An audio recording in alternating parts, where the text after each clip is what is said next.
Hey gang, what's up? It's Chavez, 812 Guitars. I want to show you an update on terms of that old guitar that I've been working on for my friend Kathy Muir. It's her father's guitar, the one that was gifted to her mom, so she wouldn't go nuts when they moved to the city. The guitar came here in pretty poor condition. I mean, it looked nice, but it was basically a wall hanger. It was completely unplayable. The neck was really in bad shape. Didn't sound too good either. So, it's a budget guitar, but I was able to get this far now. So here we are. This is Harry currently.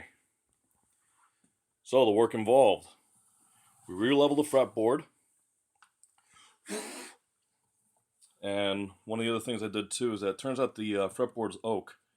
So when I sanded it to get myself just a little bit of angle, because I couldn't reset the neck on this. If I actually pulled this apart, I'm almost 100% sure this whole body would have just completely blown apart and I would have actually killed Harry. So, we can't risk him because he's got a bit of a back problem here.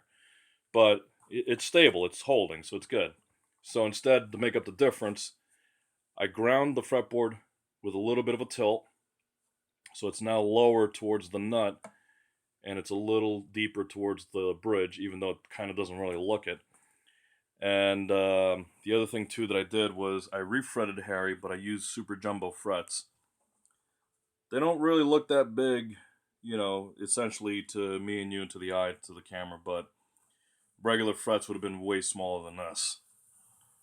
Alright, so we've also got a nut that we're working on for Harry. And this is the other big kick. This bridge. That is one giant chunk of corian. And I just got done milling the section over here that is our channel for the saddle. Now I had to go a little deeper than normal because you got to keep in mind what's going to end up happening is that I'm going to also have a pickup in here, piezo. So, you can see how nice this looks. Now, one of the difficulties too that I had with Harry was I did start one initial bridge and I gave it up because it just didn't look right and it didn't feel like it was correct. So this bridge is a lot closer to what the original that was here. But what I did is that I did make it a little wider, a little deeper, and it's also a little thicker in given areas. Now, why that? Because when I pulled the old bridge off, the top was actually falling apart. This guy has a laminated top. Basically, the entire body is all laminate. And laminate, basically, it's a nicer word for plywood. But this is a better grade of, plywood, if you will. But unfortunately, it was falling apart. So underneath here, I had to put a block and glue that in place too, just to make sure that all this is going to be stable. And why did I go through all this extra work? Well, Kathy is a very good friend, and this is a very special guitar. But it wasn't that I just wanted to get this to work just for 5 minutes. When I glued the bridge on, and then I heard this.